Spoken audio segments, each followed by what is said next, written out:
No matter where you live or where you visit, every location has its own dark secrets. As much as we might say that an area is safe, and we might have reasons for saying that, we always run the risk of encountering somebody with less than pure intentions. Whether you are camping with acquaintances or spending time with someone that you know and love, there is always the chance that you may never make it home. Every moment of every day, anything could happen.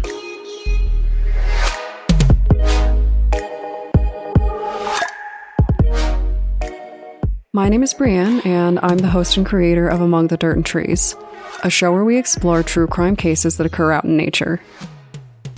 In today's episode, we're going to discuss missing persons cases from the 60s.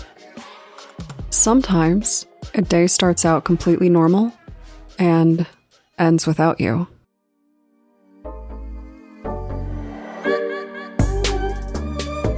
The first case that I want to discuss is from 1969. The disappearance and presumed murder of Barbara Pacchiotti. Barbara was 20 years old when she went missing, and I found something particularly chilling about the gaps in her case. I think you'll see what I mean. Barbara was last seen on the morning of June 14th with her boyfriend, Jeff Dolenich. Now, you might be imagining a standard morning brunch or something like that, but that was not the case here. By morning, I mean technically morning. Barbara was last seen just before 2 a.m. by her friend. She and her friend were driving around in the city when they stopped to talk with someone they knew. At this point, seemingly out of nowhere, Dolenich appeared. He walked up to the car and he asked Barbara to talk. And he didn't want to talk there. He wanted to talk somewhere else, in private. Barbara agreed to go with him and got in his car. And she was never seen again. But that's not the end of Barbara's story. When Barbara didn't go home, the police started to investigate. They questioned Dolenich, who just said that he was drinking that night. They asked about his interaction with Barbara, where he admitted that the two of them fought. He then admitted that he hit her.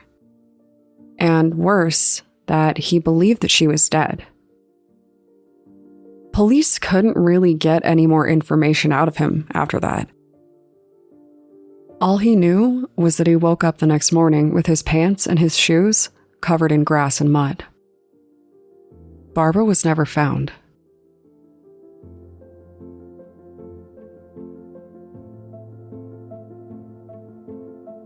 In 1966, a young boy named Larry Jeffrey went out with his family to visit Mount Charleston. When they got near the top, his family realized that young Larry was gone. And no one, not his brothers and not his parents, knew where he was. As I'm sure any parent would, Larry's parents panicked. They alerted the authorities and everyone started searching for him. They had so much support that even the National Guard was involved. There were volunteer searchers, law enforcement professionals, and even bloodhounds looking for Larry, hoping to find any sign of him, thinking that he couldn't have gone far. According to the locals, there weren't any natural predators in the area that day. No sign of them, at least. It seemed possible that Larry was abducted, but given the location, it couldn't be a normal abduction at all. He was well up the mountain, so someone would have had to drag him back to the road to be able to run away with him. They searched and searched and searched, fearing the impending cold of night. The search went on for over 2 weeks, and some evidence suggested that he might have been foraging to survive, living off of berries and insects. Still, Larry was never found and has been presumed dead.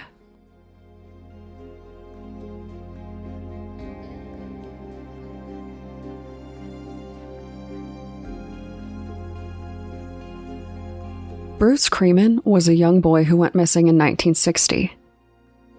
He was out camping in Angeles National Forest in California with the Young Men Christians Association. This was no small group of people, about 80 of them in total. And throughout the trip, everything seemed fine and everyone was having fun. Bruce smiled, laughed, and played with other kids. But at some point, he seemed to get lost. No one could find Bruce, and his new friends couldn't tell police where he went off to. For a long while, he was presumed to have been lost and hurt. But a later development would actually bring the case to a sort of close.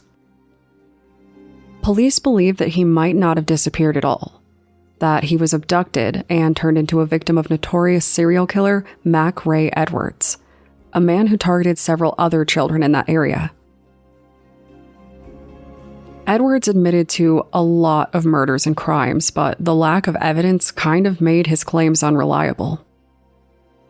No one knows if Bruce was one of his victims or if he really did just get lost in the woods. However, if Bruce was one of the children abducted and killed by Edwards, police think they may know where he is. Kind of. Later evidence came to light that made police believe that Edwards, who worked on highways all around California, was likely burying his victims underneath them. So, enjoy your drive to work, I guess.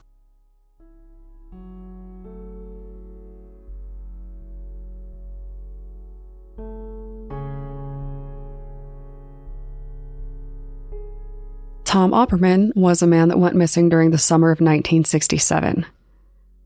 When he vanished, he planned to hike to a place called Glacier Point. Unfortunately, no one knows if he ever made it. When Tom didn't return home, police went looking for him. They searched the entirety of the trail he was supposed to hike and surrounding area, and even brought in several Marines to assist in the search. Still, there was no evidence of Tom anywhere.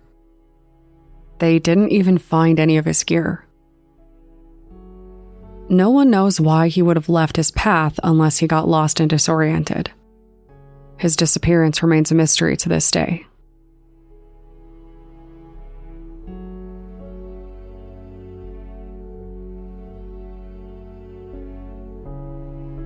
During the summer of 1969, 14-year-old Joan Marie Diamond disappeared. After eating dinner, she told her parents she was going to hang out outside. She walked out that door, and she never came back through it. An exhausting search followed her disappearance while her family tried to remain hopeful. They would end up waiting for over 50 years. For 50 years, she was considered missing. Joan's body was recently discovered by people who were digging in the ground.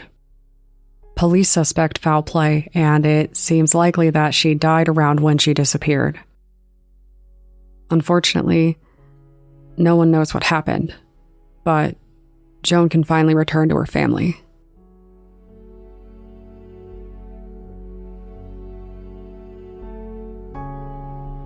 I know that these stories are short, but I think it's always good to remember that even cases where there really aren't many details, those are still people who have been impacted and whose families have been impacted. So,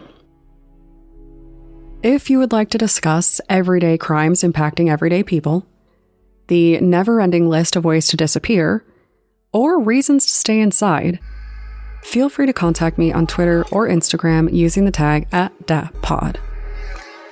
Thanks, guys.